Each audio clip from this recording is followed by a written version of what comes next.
Good morning or good evening, Hannah. My name is Ian Crawford. I am a retired Rear Admiral in the Royal Australian Navy. I served in Korea in 1950 and 51.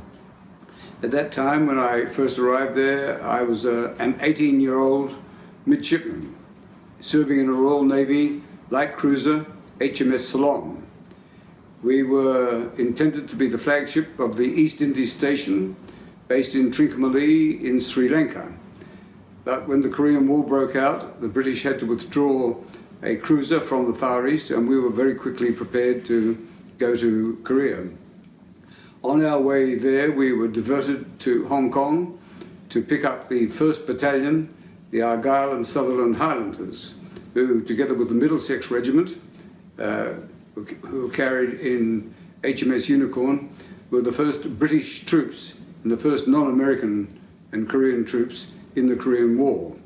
They were to form the 27th Brigade, and the Australian Army 3rd Battalion, Royal Australian Regiment, joined them later in September to form this brigade. After delivering the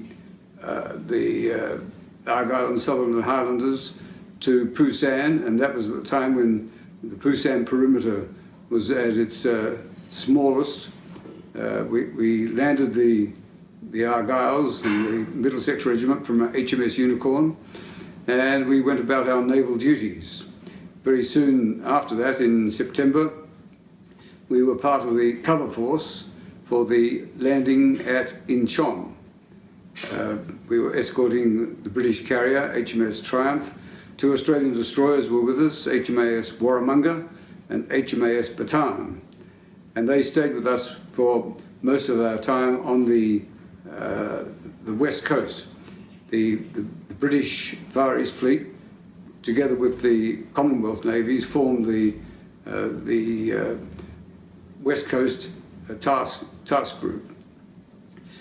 On one occasion, we were transferred to the East Coast, and we went as far north as Chongjin, which is just a few miles from the Russian border, about as far north as you could get in Korea, and we bombarded there. By October, there was the general feeling the forces, after being released from the perimeter in Busan, went up the peninsula and across the 38th parallel, and the feeling was that the Korean War was over. So the British Navy withdrew to Hong Kong, but not us, because we were from the East Indies. We had no families in Hong Kong, so we stayed there. And we were just starting a refit in Kure in Japan when the news came through that the Chinese had entered the war. And they were making fast progress down the peninsula. We were quickly put together and diverted to the Taedong River, which is in North Korea, which is the entrance to the river that leads to Chinampo, which was the port for Pyongyang. So we were diverted there in the belief that we were going to have to evacuate large segments of the army and a lot of civilians. In the event, we evacuated a lot of civilians. We, in a light cruiser, could not get up the river, the Taedong River. It was very narrow, badly charted, and the sandbanks were not evident. So there were 3 Canadian destroyers, 2 Australian destroyers, and 1 American destroyer. 1 Australian destroyer went aground. 1 Canadian destroyer got a wire around its propeller. So eventually only 2 Canadian destroyers, 1 Australian destroyer, and an American destroyer got up to Chinampo, supervised the evacuation, and the evacuees came down in the ships and in sampans, and then they destroyed the port of Chinampo. Our main operating base, when we were on the west coast, was an island called Taechongdo, which our captain used as a base, and everybody followed his example. It became a place where we convened to meet with South Korean guerrillas and to exchange information, where our smaller ships took shelter in bad weather while we made our forays up the Gulf of Korea, very close to the border with China. The Chinese and North Korean advance continued. We were in Incheon, and it became evident that Incheon was going to be uncovered, and so all the American stores had to be destroyed. And our ship was the last ship out of Incheon. We continued to go into Incheon, moving from position to position so that people could not fix us for counter bombardment from the batteries ashore. And we at times came under fire from these batteries. And eventually we were 20 miles behind the front line. And so we had to leave the port.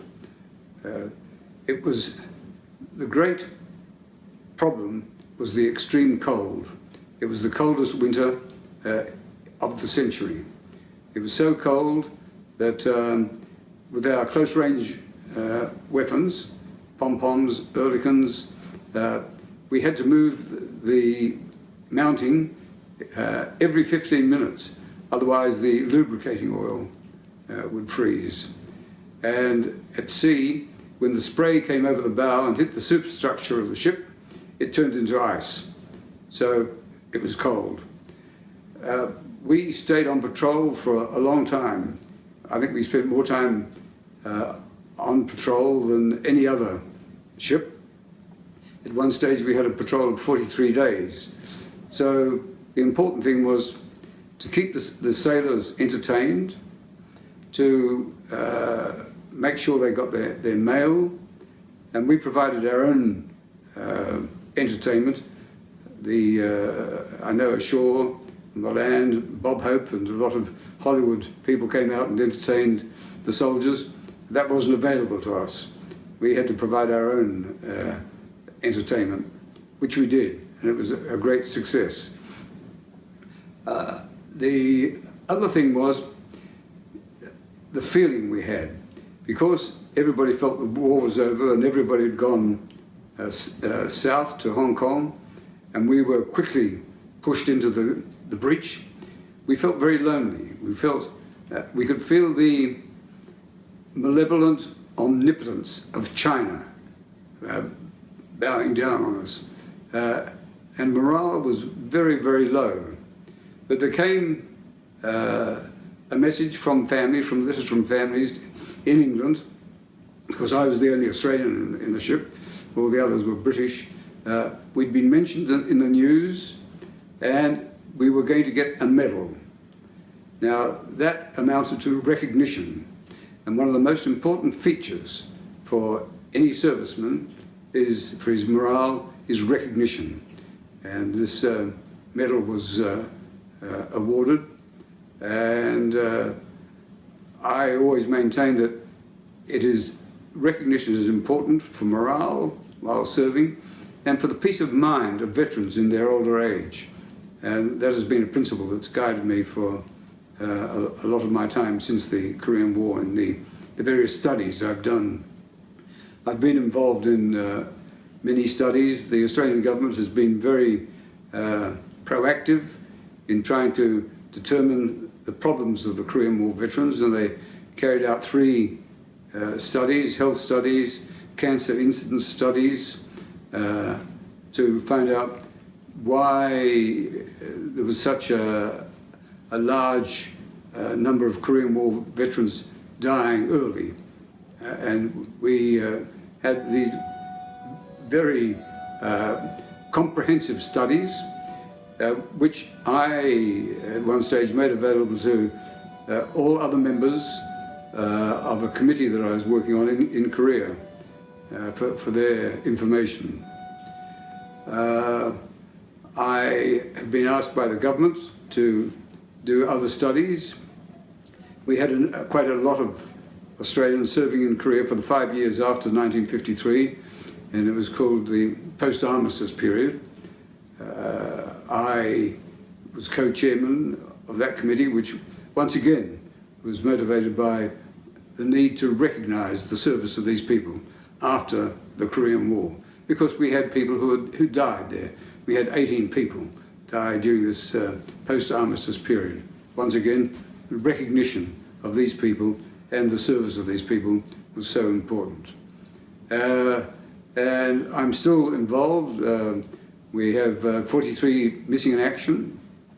Some will be in the demilitarized zone, some will be in North Korea still. Many will have been recovered. And we are trying to develop a process whereby, and those who are recovered, who are Caucasoid, will probably be in Hawaii, where the Americans take all their casualties, all their dead from all wars who have not been identified. And there is a process using DNA, dental records, and we are trying to progress more activity on the part of our government to identify these people. And also I started the program for an Australian National Korean War Memorial, which became a pet hobby of mine. At that time, when I was thinking about it, we had one memorial at the top of Anzac Parade, which was called the Australian War Memorial. And as far as I was concerned, that was the memorial for all wars. But because the Vietnam War was so politically sensitive, the government decided to give the Vietnam people their own war memorial.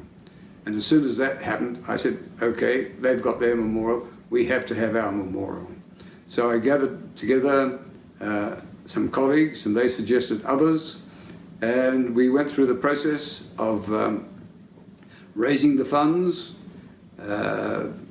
getting the government agreement to give us a site on Anzac Parade for the memorial, to do a design brief of what we wanted to be put out to a design competition for a sculptor, an architect, to design our memorial, and then eventually to supervise the construction and then the dedication of the memorial in 2003. The design was interesting. I knew that the sailors, soldiers and airmen wanted figures that they could identify with. But the winning design didn't incorporate any figures at all. And all my colleagues said, that's the winning design. And I was the chairman, and I said, I don't want it, unless we have figures. And the architect and the sculptor was flexible enough, and he said, well, I think we can remove some of the poles, which he'd put into the design, and make space for the figures. And so we had 3 figures, a sailor, a soldier, and airman in their winter garb. He had some misgivings initially, but on the day before the dedication of the memorial, and it was all there in its grand style, he came up to me and said, it works. And we were very happy about that. We had another problem. The National Capital Authority didn't like the obelisk that we had there. They said there was too much verticality, and they wanted to remove it. And it was some of the fastest thinking I've ever done. I said, but that's for the missing in action. And they found that very difficult to counter that argument. So we kept the obelisk. And a few weeks before the dedication and the final erection of the memorial, the sculptor and architect came to me and said, what plaque are we going to put on this obelisk?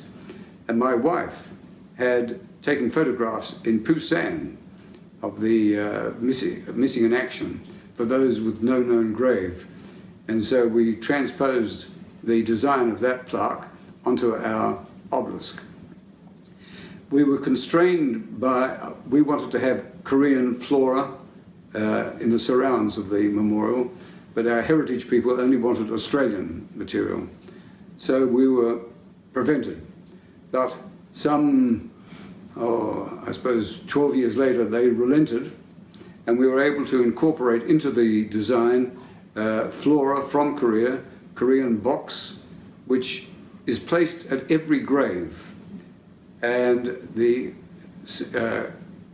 Korean cedar trees which surround Busan, so that we were recreating in miniature some of the ambiance of what is in the Busan Memorial, where the 282 of our dead are buried, so that the families can share some of that environment.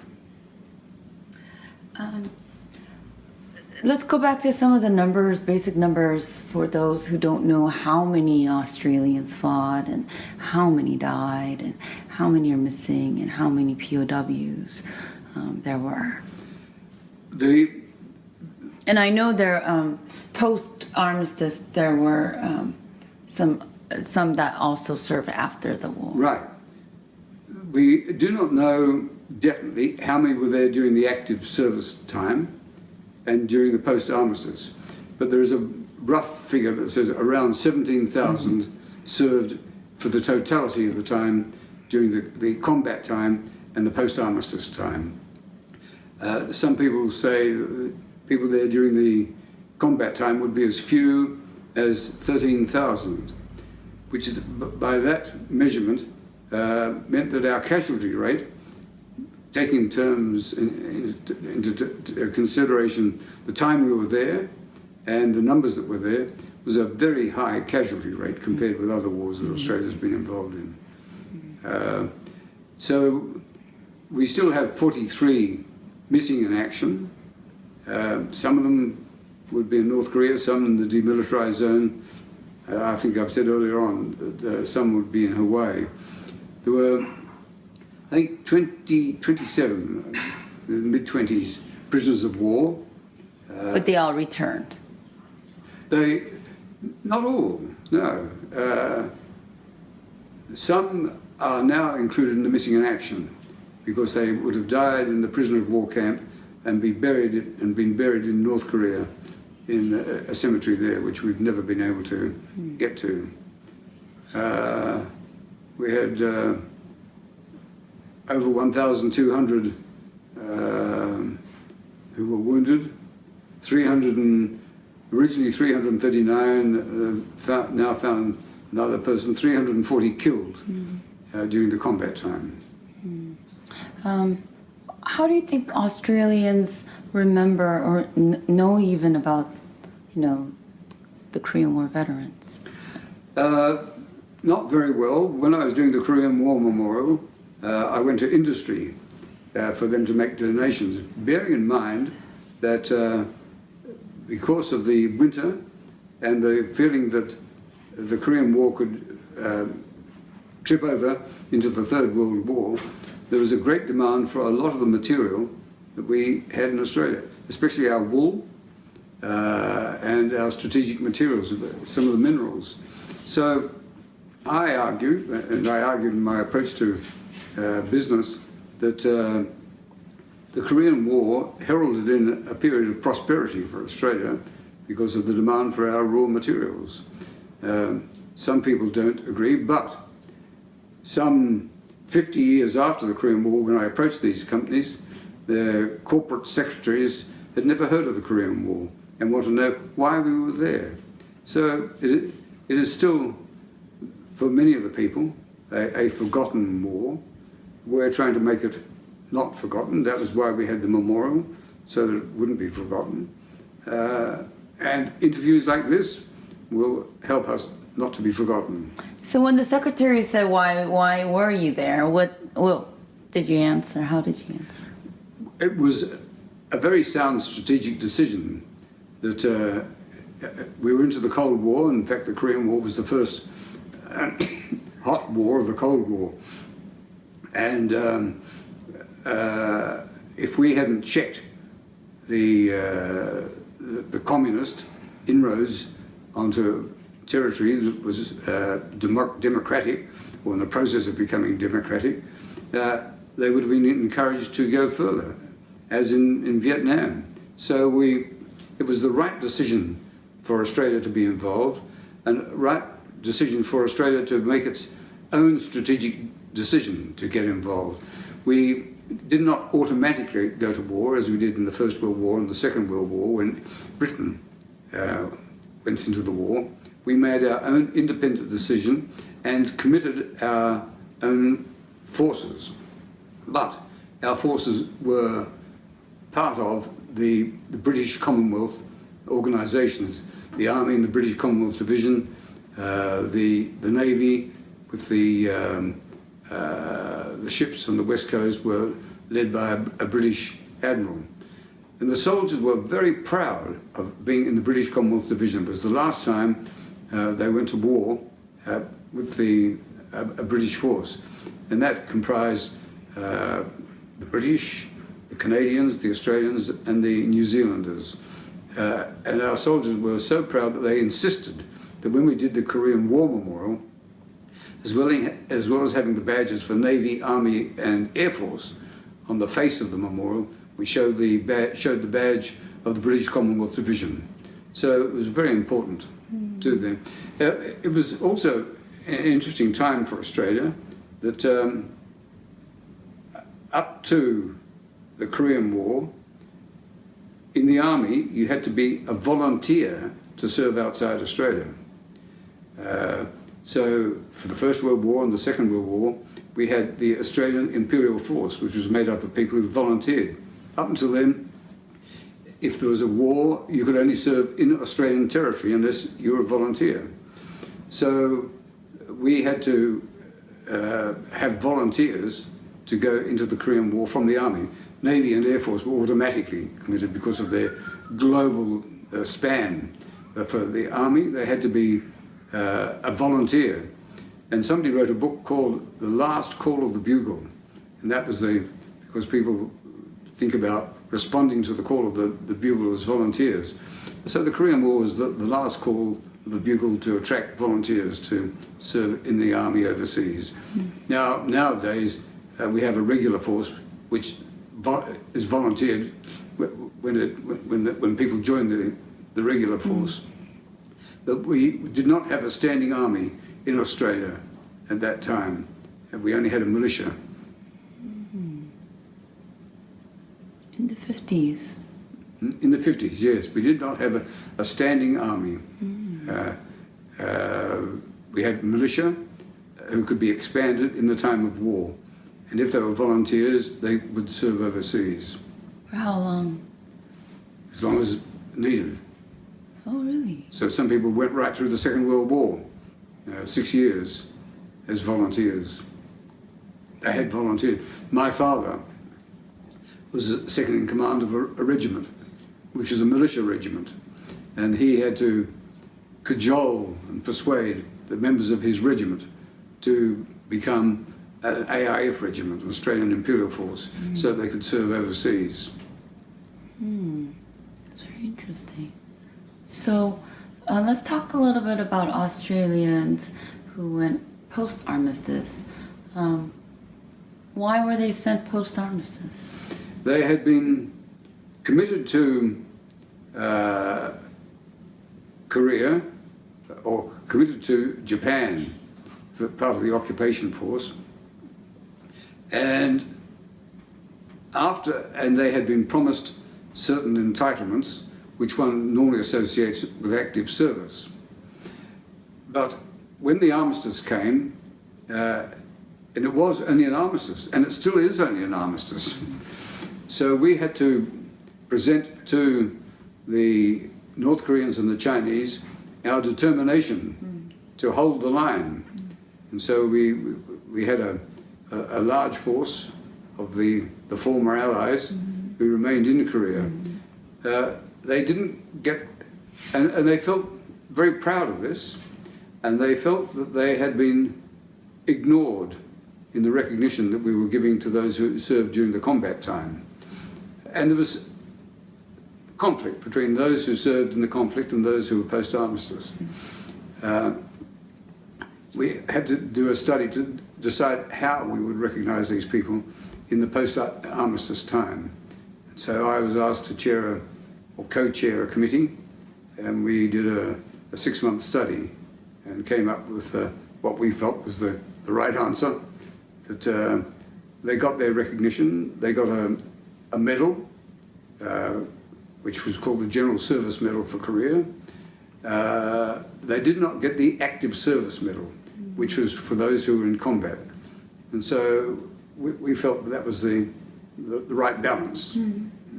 I was surprised to see that there were about a dozen who died post-armistice. 18 died. Yeah. And vehicle accidents, weapon accidents, all sorts of problems. But it was a very intense time that they were there. Until 1955, right? 55, yes. Yeah, and we had a communication group who remained up there after the main force withdrew, and they were part of the British Commonwealth occupation force or communications group. My last question is, well, first of all, have you been back to Korea? Yes, I had. When I announced to government that we should have a Korean War Memorial, and it wasn't until I had a visit by the Korean president that that we got recognition from the government. I like to think that they were saying, hey, we've got the Korean president coming down, what can we demonstrate to him that we have an interest in Korea? And somebody said, well, they're talking about a Korean War Memorial. The government said, that'll do. And at the state dinner for the Korean president, our government announced that they were going to dedicate $67,000, and the Korean president stood up and said, I'll match you. So we were off very well right from the start. And what your question was, the Korean, well, there was that Korean recognition. The Korean Federation of Industry gave us a huge donation. No, have you visited Korea? Oh, have I visited Korea? Yes, yes. I had to go to Korea. I said, I'm going to England to see my family. I am prepared to divert from Hong Kong, which is the route to England, to go to Korea, if you will pay for that diversion. And so we diverted, and that was my first visit. I've been back since on revisit programs, and as part of the International Federation of Korean War Veterans Associations. So I've been back a few times, and most impressed by the change that, from what I saw, in Busan in 1950, and Taechongdo, which is a very impoverished island in 1950-51. So I just never cease to be amazed. The urban development, modern technology, like the Korean very fast train, or the French call it the train à grande vitesse. I don't know what the Koreans call it. But it is the French technology used between Seoul and Busan. So marvelous technology, and my sympathies are with the Korean people, this threat from across the border. And as we're talking now, there's this unease about what might be the outcome of that.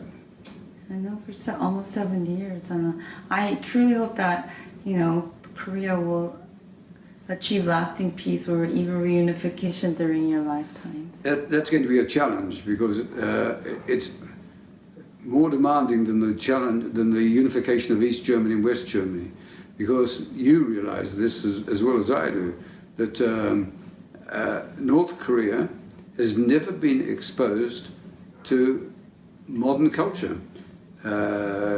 It was part of the Japanese kingdom, and then after the war, the North remained that hermit kingdom, which was a term applied to the whole of Korea. They have never ever been exposed to Western culture. Places like Albania and the Eastern Bloc in Europe, yes, they have been, but be an enormous change for the people to adjust to. And a great burden will fall on the people of South Korea. Well, I don't know if and when and how, and whether they should, but all I know is that this war that still hasn't ended should end, and there should be peace, so that at least there's no threat. Yeah. Even if there's no, unification, there's no threat, a constant threat of war. Yes. I think that would be the greatest honor that would be given to the Korean War veterans who really sacrificed, their lives, their time, to defend I agree. Korea. I agree entirely, Hannah. And the other thing, it made us realize that the Asian culture is different. And we have to adjust and understand that. Those of us who have been back and have been sufficiently interested to study the cultures of East Asia, which includes China, Korea, Japan, and realize that each one of those is different.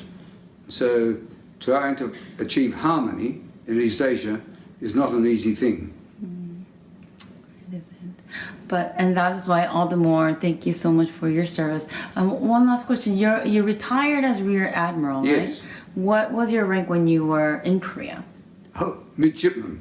Oh. 18. I had my 19th birthday in Incheon. Wow. How many years were you in the Navy? 40 years. Wow. I was in a British ship because when we left our naval college in Australia, because we didn't have a big fleet, therefore we didn't have the range of experience of a large fleet. So at the age of 17, leaving our naval college, we went and served with the Royal Navy, with the British Navy, for 3.5 years. And so... and you were born where?